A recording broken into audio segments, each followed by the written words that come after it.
Oh, man. Professional wrestling fans, man. I tell ya, thank goodness for my amplified unit. It's good to know that I have my unit, my subscribers on this channel that I know have common sense, have knowledge, and know what they are watching. And just don't take everything Vince McMahon gives them and accepts it.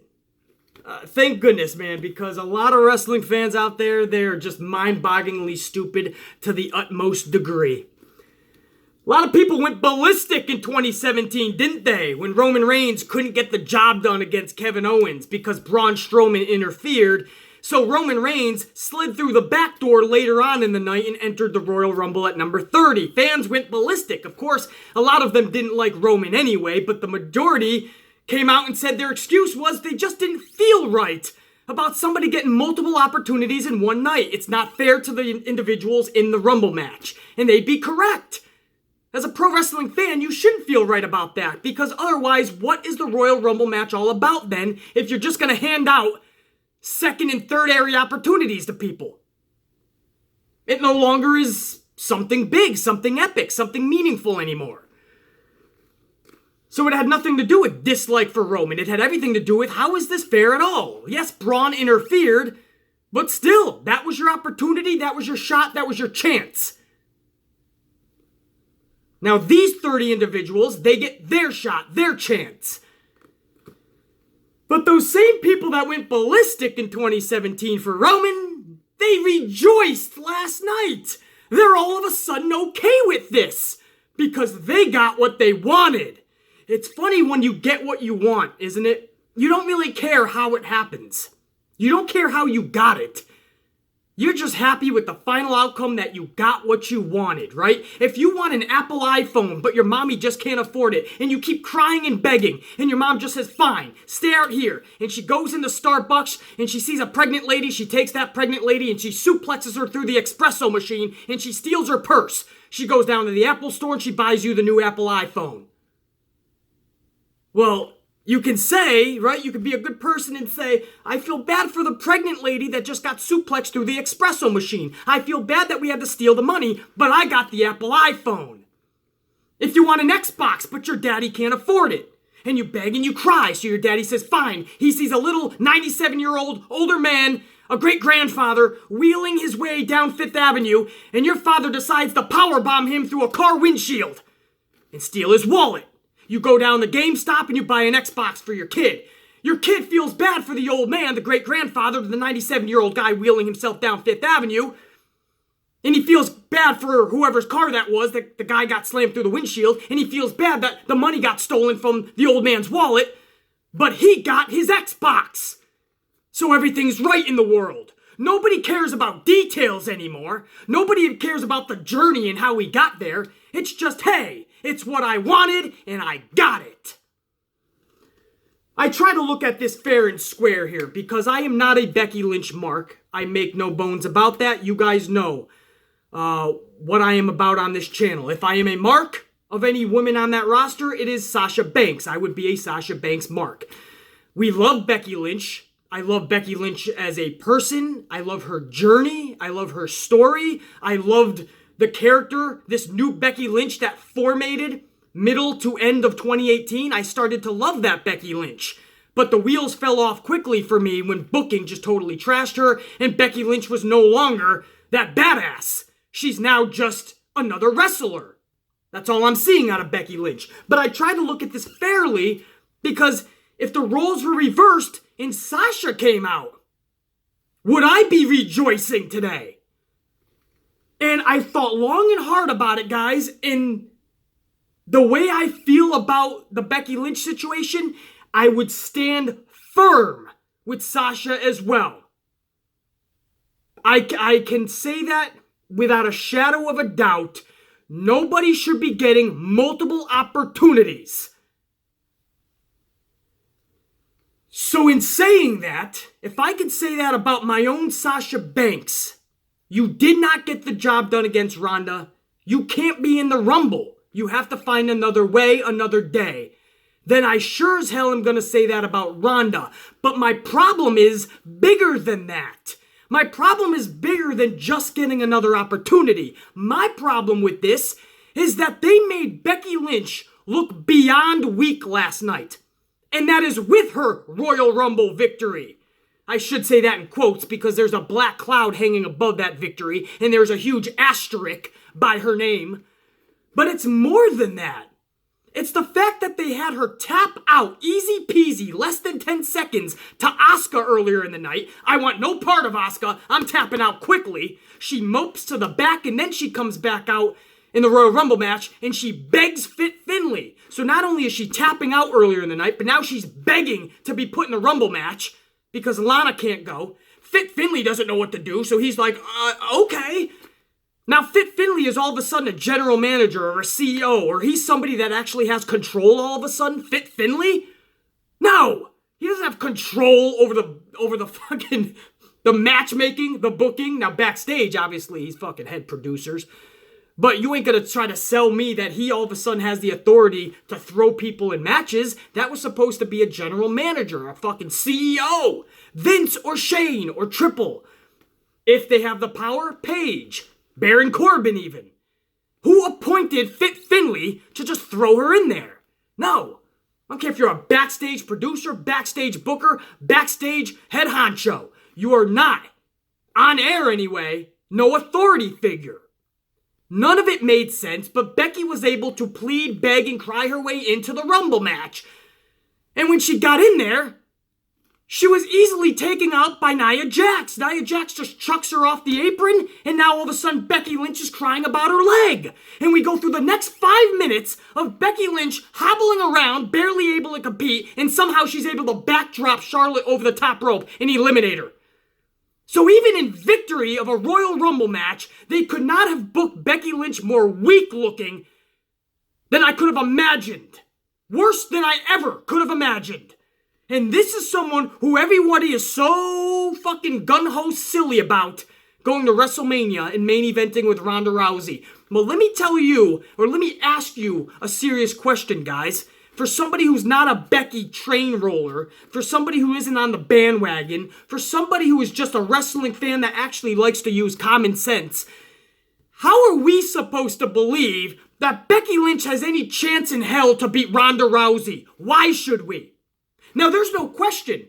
When Becky Lynch leaves New York, New Jersey, MetLife Stadium for WrestleMania, when WrestleMania goes off the air, Becky Lynch is most likely going to be the new champion. But how is that realistic? She just got tapped out by Asuka in less than 10 seconds, and now we're supposed to believe she's going to beat Ronda Rousey. And then she's probably going to. 50-50 booking, even for their top stars. Could you imagine Stone Cold just tapping out as a face? Could you imagine that? If Becky Lynch is truly one of your top stars and she's going to main event WrestleMania, the formula is sitting in your lap. You have her pass out, not tap out, pass out. I still won't be okay with her going into the Rumble, but at least she looks badass and she's more realistic. And at least she tried. She didn't just give up in less than 10 seconds. Bianca Belair on NXT TakeOver the night before, she lasted the distance against Shayna Baszler. She refused to tap out. Could have been done better. There was times Bianca Belair was exposed in that match. Her weaknesses were really shown brightly, but at least she showed that grit. She showed that she is a badass. 24 hours later, Becky Lynch can't even last 10 seconds. Without, what is it, Asuka lock or the guillotine? One of those motherfuckers. Asuka had that shit tight, and Becky Lynch was like, I want no part of it. I've been doing this for a couple years now here on YouTube. Couple years now. I know people are crying right now. They're probably already left comment. BC, I disagree. BC, this is stupid. Becky Lynch deserves this. BC, just shut up. You're a meanie and a bad guy, right? All these comments that won't see the light of day on this channel, they'll be gone and you're going to be gone. So you're going to spend more time trying to write your stupid comment that you can barely probably put together. You're going to spend more time on that than it's going to take for me to boot you and your comment. I've been doing this long enough to know when I trigger people, and I love it. That's why I keep doing it. I really am a real life asshole. and I love it. But I especially love it in videos like this where I'm gonna drop truth on you. Becky Lynch looked weak as fuck last night. Bottom line, there is no other way to look at it. There is people actually out there, they call themselves wrestling fans, I call them stupid idiots, that are actually trying to defend the tap out. Oh, Asuka needed to look strong. That's what it is. Oh, but Becky going to WrestleMania to face Ronda Rousey. Becky doesn't need to look strong.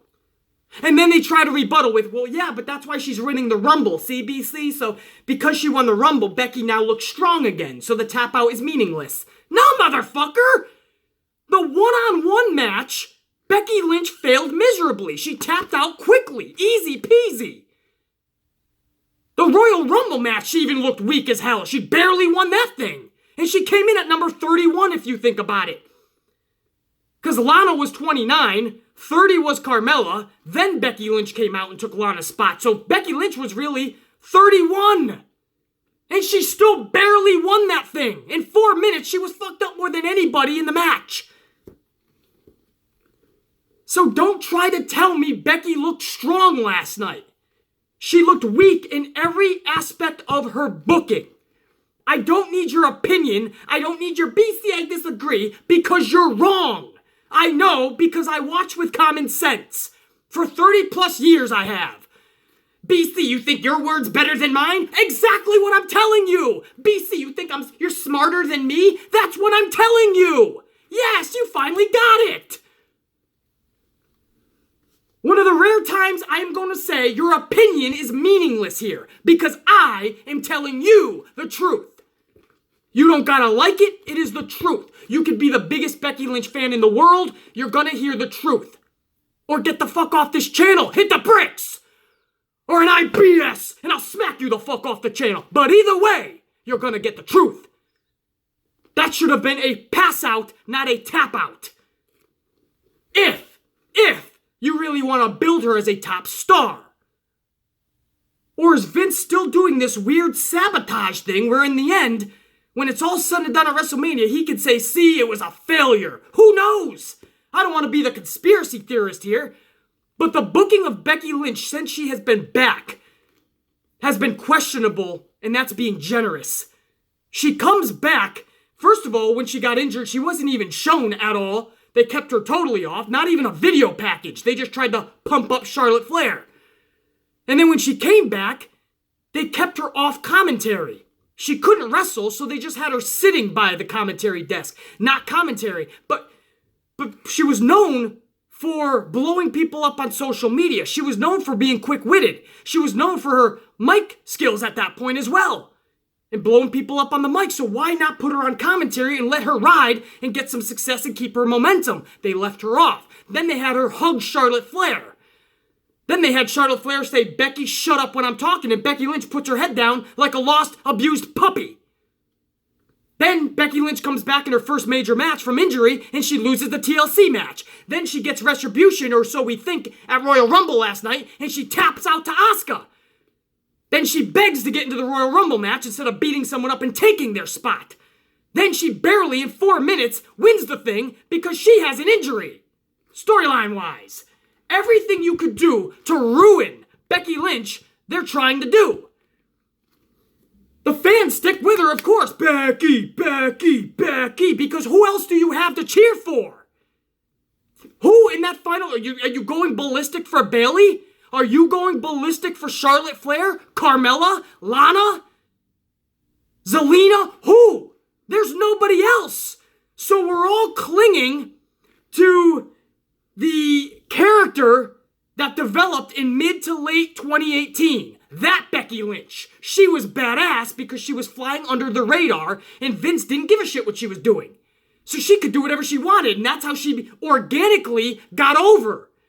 But then when Vince had his thumb on her again, she's now just another normal wrestler. She's a 50-50 booked, sometimes even less, average wrestler now. What part of Becky Lynch's character is so badass anymore? Nothing!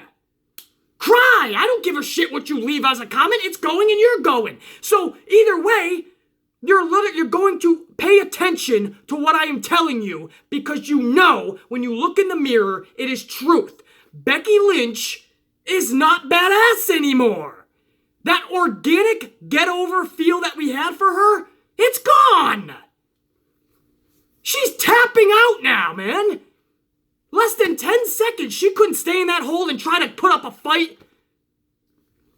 Then they have her begging to get in the Rumble to Fit Finlay, like Fit Finlay all of a sudden has power to put people in matches on air. And then she gets in. Nia Jax just throws her off the apron, and now all of a sudden her leg collapsed. And now for 5 minutes she's hobbling around, barely being able to take out Charlotte when she was number 31. 31 in the Rumble, and she still almost didn't get the job done. Oh, this is great booking for WrestleMania. This is exactly who somebody who is not necessarily a Becky Lynch fan, this is exactly what we want to see in their main event.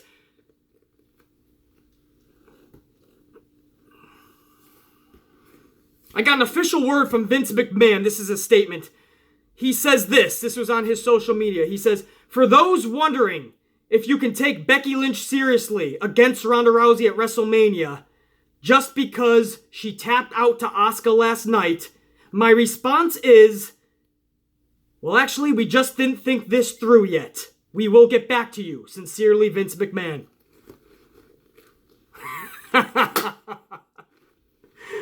I'm playing, obviously, but I wouldn't doubt that might be a response coming out by WWE later today. We didn't think this through. We wanted to make Asuka look badass, and in the process, we accidentally didn't make Becky Lynch look badass. We made Becky Lynch look super weak. But she won the Rumble, BC. Yeah, at number 31. For 5 minutes, she still had to stay in there, hobbling. It did a back toss to Charlotte Flair. That was the finish. Wow. Becky versus Ronda is going to be amazing. And you have these wrestling nerds out there, that's what I call them, that are like so excited. Ronda, Becky, main event. Please, that was a Survivor Series main event at best. Now all of a sudden, now that Becky Lynch is no longer that badass character, now you think booking is going to get us 2 months to WrestleMania? Or more than that, through February, through March, into April. We still have more of January, so what, 3 months? You think booking is going to captivate us to where we actually want to see Becky versus Ronda in our main event of Mania? That sounds like a glorious WrestleMania. This is gonna be epic. It's Becky Lynch. Some dipshit casual fan comes up to me, hey, is that the girl that tapped out to Asuka in like 7 seconds? She's taking on Ronda in the main event? Yes, Debbie. All right, we don't need to fucking talk about that. All right, Vince wants us to forget about what we just saw. Debbie, damn it, go in the corner. Let me enjoy Ronda and Becky. All right, it's a whole new slate and Becky can beat Ronda. I think Becky's going to beat Ronda. And you know what's sad about this is Becky is probably going to walk out with the strap at WrestleMania. And that's cool for Becky, but because we love Becky. But now I have to sit back and watch Ronda Rousey lose to Becky Lynch. Becky Lynch is going to be the one person that was able to beat Ronda. Not even Sasha Banks, who gave it her all last night, but Becky Lynch, who tapped out in 7 seconds, if that, if even, she's gonna be the one. And all the sheep out there last night, wow, this is the greatest thing since sliced bread. Becky Lynch won the Rumble. We all knew that's where they were headed. The Amplified man was just using common sense and saying it should not go that way. Where are my manners? This is the Royal Rumble, the good, the bad, and the ugly. This is a video where we dissect every match, and the rules are simple. Every match gets a tally. At least one tally. Rule number 2, if anything goes in the ugly column, that counts at the end tally when we finalize all the numbers. That counts as 2 bads. So 1 ugly counts as 2 bads when we do the final count. So you want to stay away from uglies. Number 3, if we end in a tie, same amount of goods, same amount of bads, we're going to go to the kickoff show. We do not count kickoff matches beforehand, only if there is a tiebreaker. Sorry, Shinsuke. Sorry, Rusev. Sorry, Chad Gable and Bobby Roode and fucking Revival and AOP and whoever else was in there. Cruiserweights. We only will go to you guys if there is a tiebreaker. Those are the rules. I kind of already talked about the elephant in the room. Luckily, that was the first match anyway, so I was going to talk about that anyway. The match itself, let me just say this. Asuka versus Becky Lynch absolutely goes into the good column. That's one in the good already. The match was good. If you saw my preview show yesterday in yesterday's podcast, I put that up about 11 a.m., maybe 12 noon actually, Eastern time. So go back and check the podcast. I told you guys, don't expect flips and dives and anything that's crazy. It's not going to be the most epic contest, but they're consummate professionals that know what they have to do, and they have an awesome ground game. And when you look at the disarmor and the Asuka lock and the guillotine and all that good stuff, they're going to put on a good match, I feel. It's not going to blow us out of the water, and it didn't. But it was a damn good match. So that absolutely goes into the good.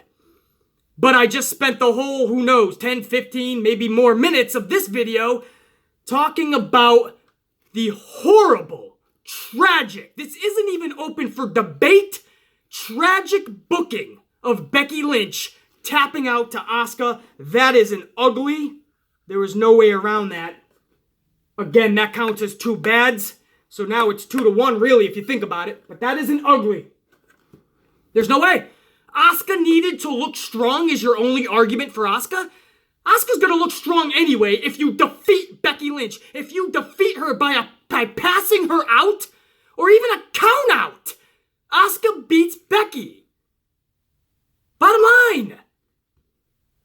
You're gonna try to feed me bullshit and say she needed to tap her out. Or that it's too similar to Stone Cold when he passed out. People pass out that need to be protected. Becky is going to face Ronda at WrestleMania. Becky needs to be protected. Bottom line. You protect her by having her pass out, not making her look weak. Could you imagine if a face Stone Cold tapped out ever? Could you imagine? Stone Cold will tell you a million different ways to Sunday. You can never, ever do that. As a top face especially. Bianca Belair on Saturday night gave it her all and passed out to Shayna Baszler. Showed that she's badass and gritty. Becky Lynch couldn't go 7 seconds. Come on, bro. That's ugly. Absolutely. Do I even need to go on with this, man? I already spent way too much time on this one match. The match, again, was good. The ending, befuddling to me. But it shouldn't be, because that's WWE's booking of Becky Lynch. They've made her so... They've taken her away from what made her unique, different, and special middle to end of 2018. That organic, get-over-fresh way and vibes about her. That aura, that presence that Becky Lynch had in 2018. And now it's just one of Vince McMahon's puppets. And I think she's being booked even worse than a lot of those females now. But don't worry, BC. She's going to the main event of Mania. Exactly. That's why I'm worrying. Because are we going to give a shit about this? If you're a Becky Lynch enthusiast, a Becky Lynch trained bandwagoner, you're loving this. That's great. If you're a professional wrestling fan at heart first, before anybody's bandwagon, you're probably looking at this and saying, how is that our main event? If this was several months ago, I could say, hey, that's a WrestleMania-worthy main event. Now? What the fuck? That's how you build up Becky for a WrestleMania main event? A tap out? Oh, bro. I can't. And again, what's befuddling is there's gonna be dipshits that are gonna try to persuade me I'm wrong. No, BC, it's okay. You have to look at it like this, BC. Yes, tell me how I should be watching professional wrestling. Tell me what I missed. Shut the fuck up. Let's move on. Match number 2. Let's see if we can, we need another good just to tie the bads, because that ugly counts as 2 bads. So, Shane McMahon, The Miz, taking on tag team champions, The Bar. This match has to go into the good column so we can tie this thing up. Did it? Let's talk about it. So, I mean, Shane McMahon, it's really hard not to put him into the good category every time there's a Shane McMahon match because, quite simply put, the guy puts his body on the line every time he is out there. He is not afraid to take risks, take chances, and he puts his body on the line for our entertainment and for what he hopes is going to be in his victory. But whether through triumph or failure, this guy is always coming out like a true legit badass, afraid of nothing. And I love that about Shane McMahon, and he did it again last night. He does like a shooting star press in his late 40s when he doesn't need to. Half that roster, 90% plus of that roster can't even do a shooting star press, and you have Shane McMahon hitting the shooting star. I mean, that's what this guy does. He'll be 75 years old and trying to jump off the Empire State Building in an Empire match. Who knows? Love watching this. And for anybody that says they brought down the tag division last night by winning the championships, and it's a mockery of the tag team division, are you kidding me? The tag team division is in obscurity beyond belief right now. It's foobarb. Fucked up beyond repair. Fucked up beyond recognition. Foobarb. That's what the tag division is. Shane McMahon and Miz, by winning the straps last night, hurt the tag division. That is so silly as people trying to defend Becky Lynch tapping out last night. It is a joke. It's a sideshow. Shane McMahon and Miz can only help the tag division at this point because when they drop the titles at WrestleMania, which is going to happen, hopefully it's to a reputable tag team. Maybe an up-and-coming tag team that is brutal and vicious and badass and a team that we can really get behind. And then I expect Miz and Shane McMahon to split, maybe even have a match at SummerSlam. A lot of good is going to come from this. So who are they holding down? The Revival? They get crickets. They have no reaction when they come out.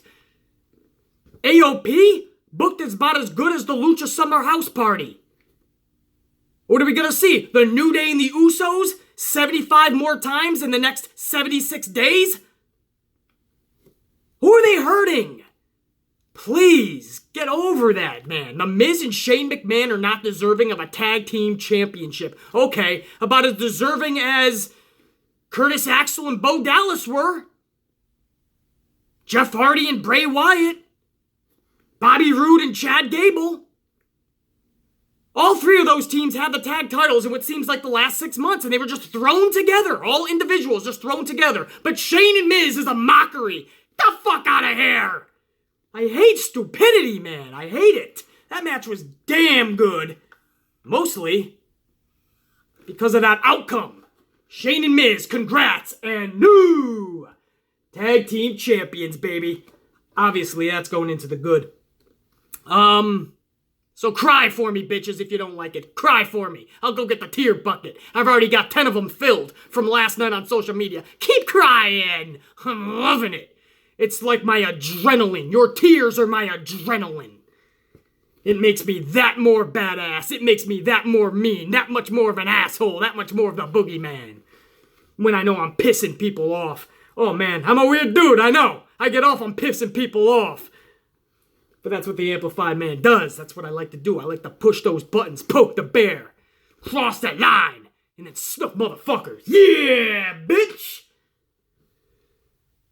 Anyway, getting amplified. I'm getting pumped, baby. I am fucking riding strong. Because now we're going to talk about Sasha Banks, the legit boss. She went in there as the challenger taking on champion Ronda Rousey. What the fuck can you say? Obviously, this was a good match. This is being talked about as the match of the night. And that is so good to see people talking that way. And I'm talking people that are not even Sasha Banks marks, Sasha Banks fans.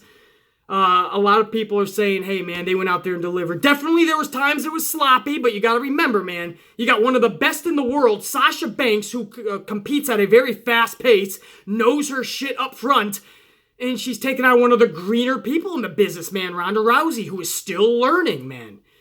So, wow, you put them together, this could be a recipe for disaster, but it was not. Times of sloppiness. There were so many times where Ronda wasn't necessarily keeping up or track with Sasha. But you know what?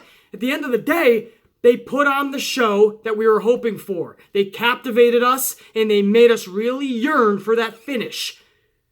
Even though we knew Sasha Banks wasn't walking out with the strap, there were times in that match where you suspended your disbelief and you said, maybe, you never know.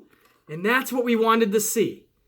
Sasha Banks took it to Ronda Rousey, gave it all she had, and at the end, Ronda Rousey was able to drop Sasha. She could not. Multiple attempts. I counted at least 4, but it could have been 5 different times that Ronda went for that armbar. And Sasha Banks was able to either break it or escape it. That shows you, storyline-wise, if you really want to jump into the story bubble, that Sasha was training to make sure that Ronda doesn't get that armbar on her. Storyline-wise, that's how you could look at it. That's why the story was told beautifully. But at the end of the day, Ronda's power ended up beating Sasha. And I just love the whole story, man. And Sasha just coming through that curtain and not being stuck to Bayley for once at a big show in a meaningful match. That was cool. Usually we're so used to Sasha's music for 4 seconds, and then here comes Bayley's music for the rest of the time. And the Bayley buddies, and Sasha is basically just playing Bayley's character. It's like Bayley's younger sister. Where's the legit boss? Last night the music played full. She had that long walk, and she was walking it like a boss. And she showed Ronda Rousey why she is the legit boss, man. Why she is Sasha Banks, and why a lot of people say she's one of the best in the world. Ronda found that out last night. Congrats to Ronda. Good performance. Through the sloppiness, Ronda Rousey never took her eye off the ball, never got deflated, never lost track of what her next step was going to be, and she held her own. Good shit. Great job by Sasha for carrying a lot of that match, because she had to lift Ronda up from those negative areas and spots. And Sasha Banks didn't let it deflate her or the match. Her mannerisms and her expressions never looked like, shit, we lost them. Or shit, we're losing it, we're way off track. Sasha always kept her composure. You could tell she led Ronda through that. It was so good to see on so many levels, man. It's a shame I don't have a great column, but nothing in WWE the last 5 years has warranted a great column, and that's why there is none. But that goes into the good.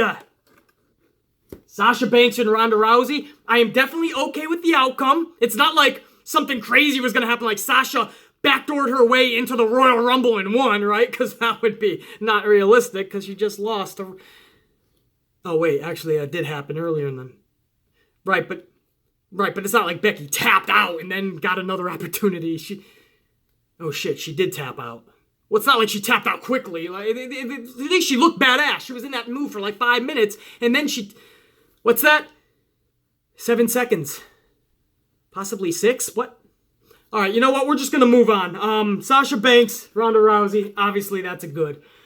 Then, guys, we went into I believe this was the Royal Rumble for the women.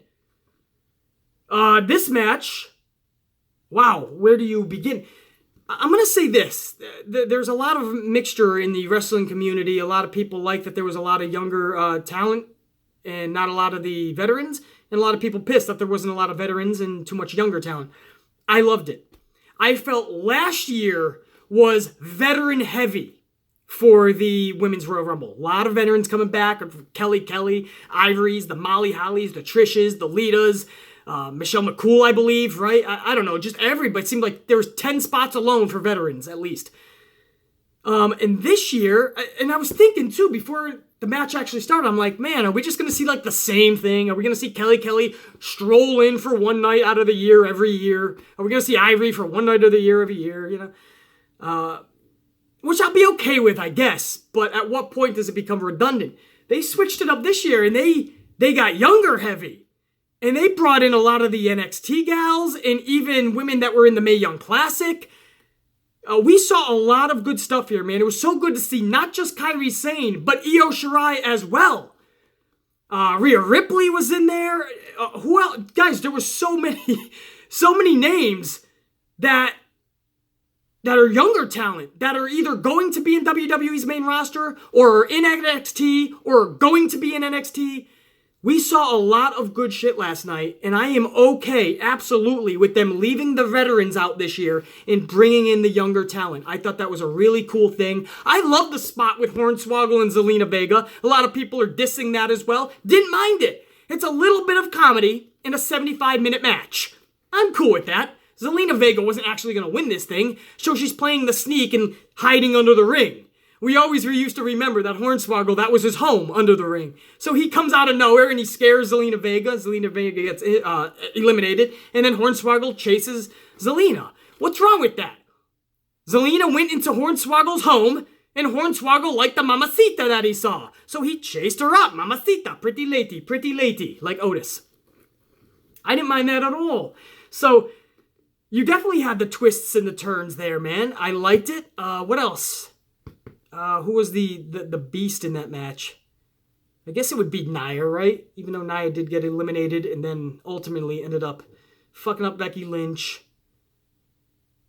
I guess there wasn't really a devastating beast that took out like 15 gals, but Nia would be the closest.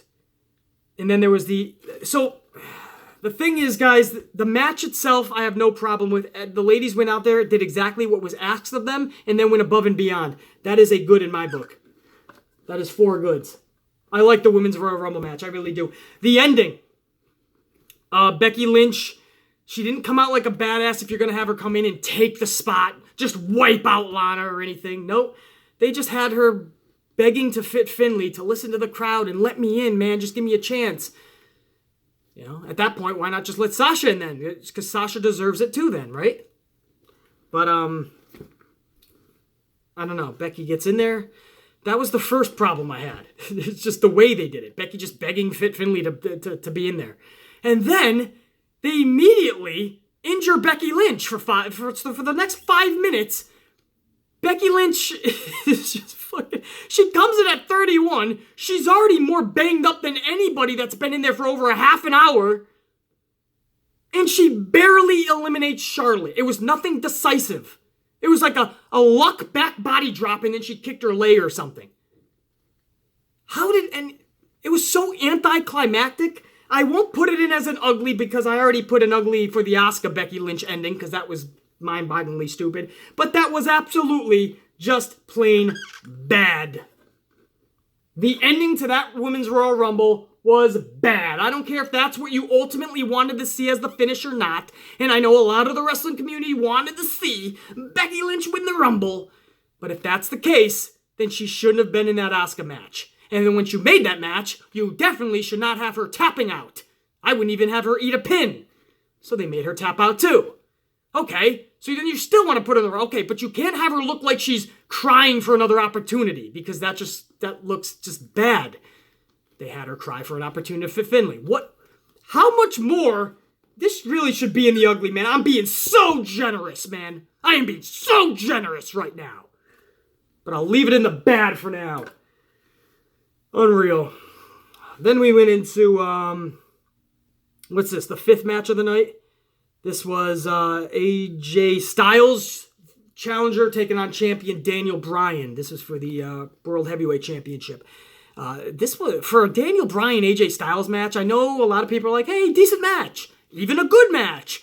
Not me. I expected way more out of them. Way more out of them. This is their 4th or 5th match at least, right, on TV. And, or pay-per-view. This should have been...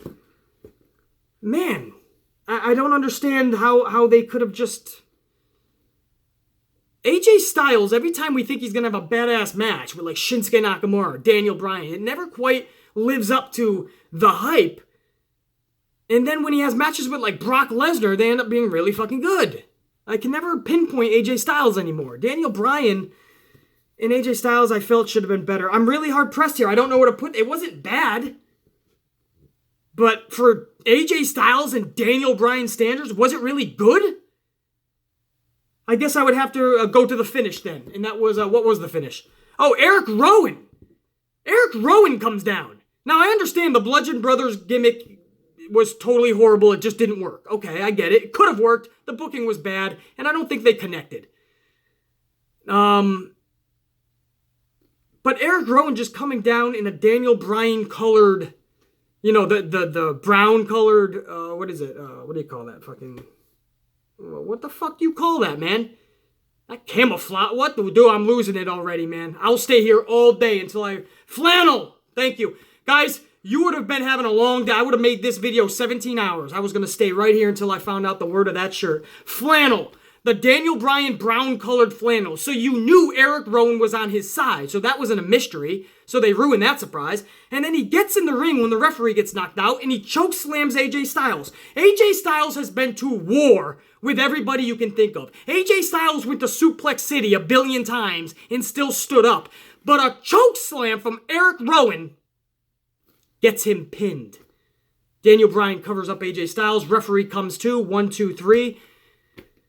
Like he just had a pot of Starbucks coffee or Folgers coffee. The referee just happens to open his eyes right when Daniel Bryan is ready to take the pin, do the pin over AJ Styles. Guys, how is a choke slam from Eric Rowan is enough to end AJ Styles' title opportunity? No, I don't think so. That's going into the bad. We now have too bad. The match was decent, but I couldn't put it in good or bad. That finish, Eric Rowan is the best you got?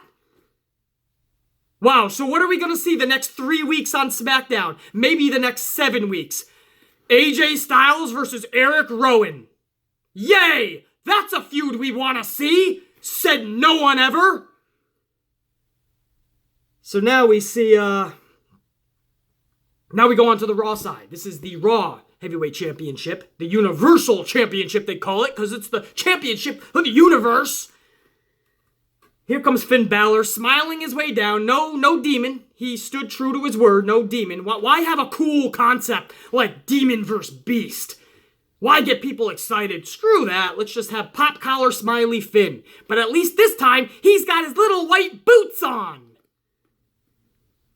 So he goes out there, and Brock Lesnar goes out there, and Brock Lesnar just annihilates Finn. Finn did all the stuff that AJ Styles did to Brock, all the stuff that Daniel Bryan did, all the stuff that the smaller guys do. Fast-paced, take out the legs, try to take the stomach because Brock Lesnar had stomach issues before in the past in real life.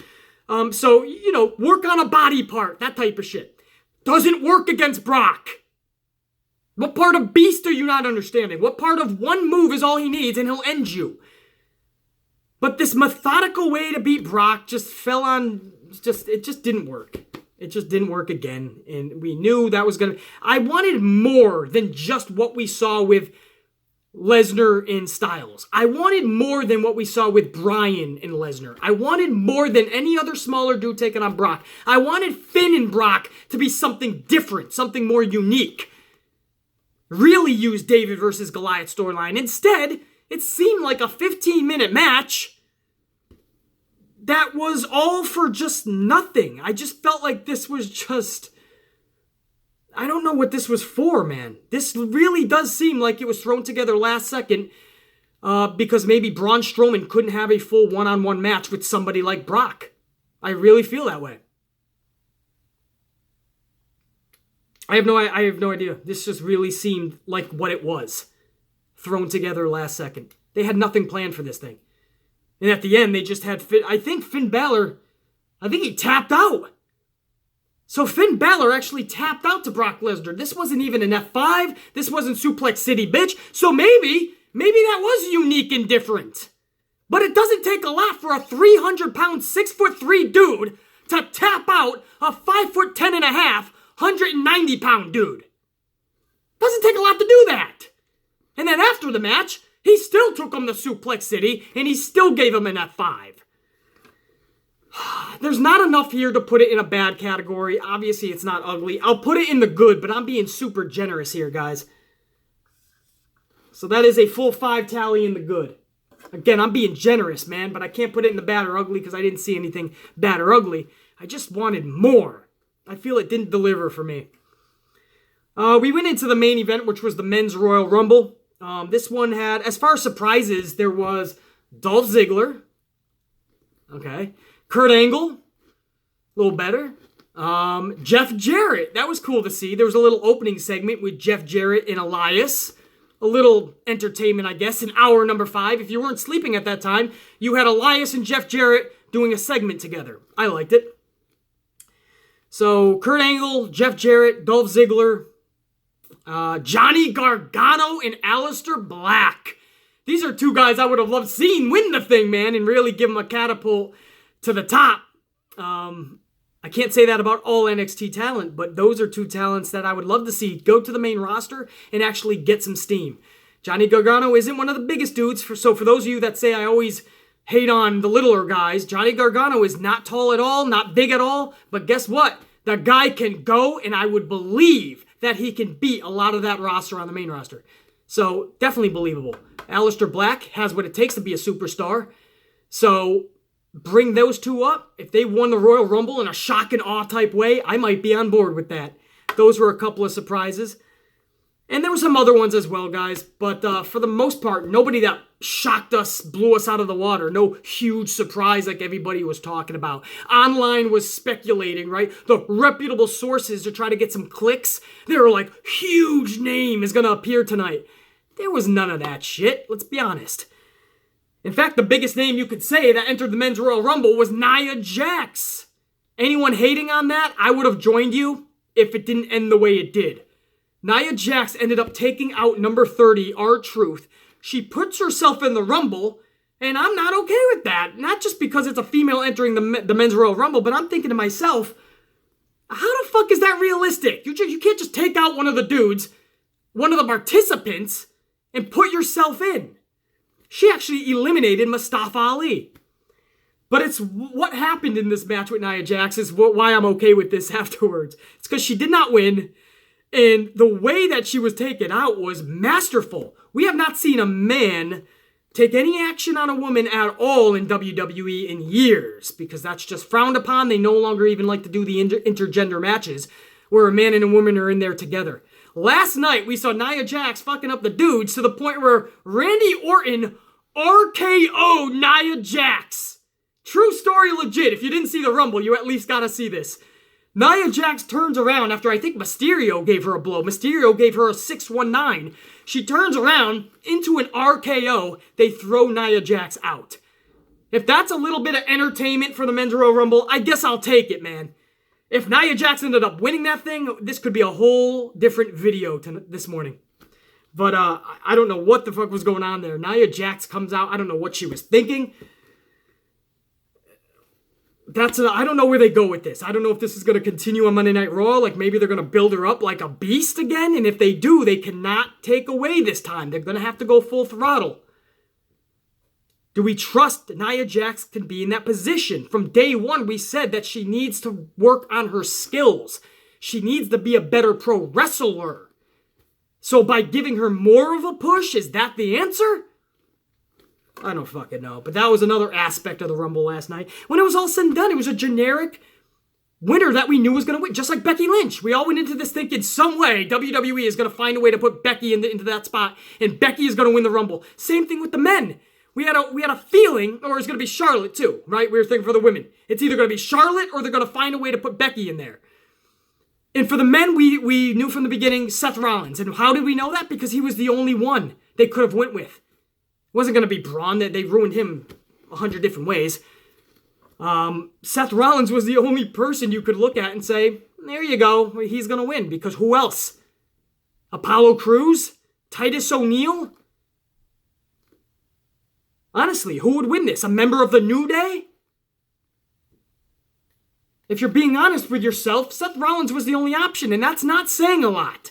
As much as we love Seth Rollins, he's not larger than life. You're not going to put him in a Stone Cold Steve Austin category. The Rock, The Undertaker, Hulk Hogan, Ultimate Warrior, Randy Savage, Roddy Piper. Seth Rollins?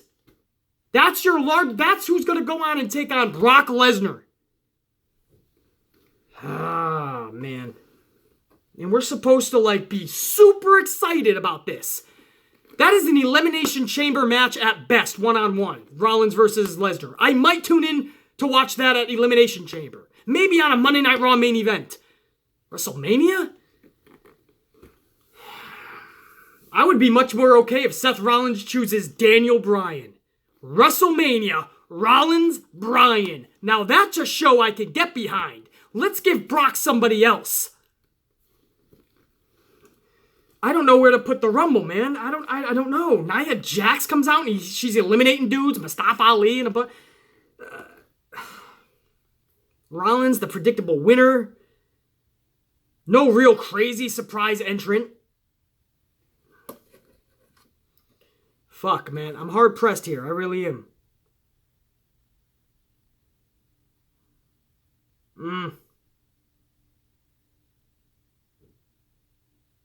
What do you guys think, man? Was it good? That men's Royal Rumble, was it bad? Was it ugly?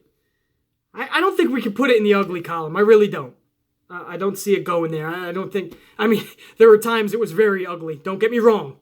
But as a whole, I'm not going to put it in the ugly. So it's going to be good or bad. Fuck, man.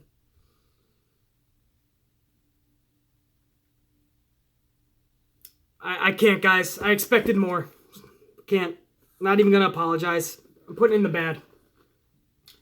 No choice. No disrespect. We love Seth Rollins, just like Becky Lynch. There's no shade being thrown. It's just, we needed more. If you're going to go with the predictable winners, Charlotte or Becky or Seth Rollins, if you're going to go predictable, you better do it in a kick-ass way. I didn't see that. So that was it. Royal Rumble went off the air. Now we do the tally. Was the Royal Rumble good, bad, or ugly? I have 3 bads, and I have 1 ugly. Ugly counts for 2 bads. You guys remember the rules. So we'll cross the ugly out. We'll add on 2 more bads. That is a full tally now for bad. And we have 5 good. Damn it! I actually didn't want to do this. I went so long in the first segment with the first match, I didn't want to go to the kickoff show. But you guys remember rule number 3, tiebreaker, we have to now go off to the kickoff show. And that's how we're going to do this tiebreaker. So 5 in the good, 5 in the bad. And I want to make sure I did that correctly, guys. Because, wow, I can't believe we just ended in a tie. That was 3, and then we put 2 more over there. That's 5. 2, 3, 4, 5. 5 and 5, man. Wow. I was not expecting that. All right, so let's do this real fast then, guys, because I really do need a coffee, man. I know you guys want to get about your Monday morning. The kickoff show was Shinsuke Nakamura versus Rusev. Shinsuke Nakamura takes the championship from Rusev. Rusev knocked Lana off the apron, and we ended up finding out that that's how Becky Lynch was going to squeak in later in the night, because Lana had an ankle injury. If Rusev is going to drop the title, I believe that's the way to do it. Shinsuke Nakamura, of all people, winning the championship, I'm good with that, man. I saw nothing that was bad or ugly about that. So that'll definitely go into good.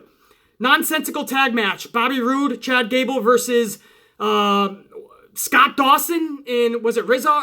One of the AOP members. They were like a mixed team for that night. This was nonsensical and stupid, and the match didn't even fucking deliver for me, so you know what?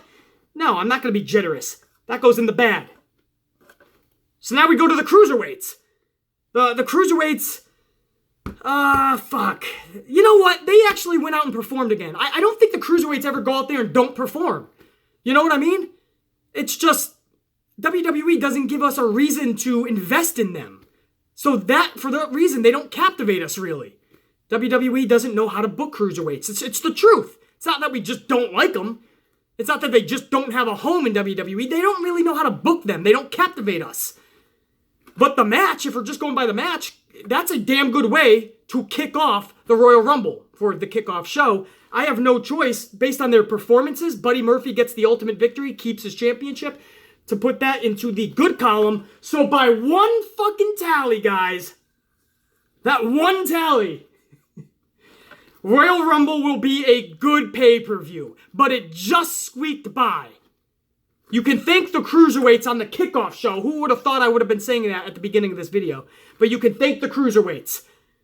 That is your Royal Rumble. The good, the bad, and the ugly. It ends up by one tally being a good pay-per-view. So good job, WWE. You just squeaked by. But we're going to expect a lot more from you for Elimination Chamber and damn sure for WrestleMania. No more of these booking logic gaps that befuddle and confuse us to the point of just inconsistency and nonsensical bullshit. That's what it does. Whether it's the right thing or not, whether it's what should have happened, whether somebody deserves it or not, that's not even the point. Be realistic. Be creative. Know who you're booking for and book to their needs. That's it, man. That's the Royal Rumble. Overall, I felt I enjoyed the show. Dissecting it, by one tally, I did enjoy it. But there was a lot, as I did feel last night, that just totally befuddles me and even irks me. And the fact that fans are just okay with letting it slide. These are the sheep that Vince McMahon want as his audience. I'm not going to be one of those sheep, ever. Amplified man, holla at your boy. Peace, cause he's out. I'll see you guys tomorrow for the Monday Night Raw review and reaction show. For now, holla at your boy. Check you.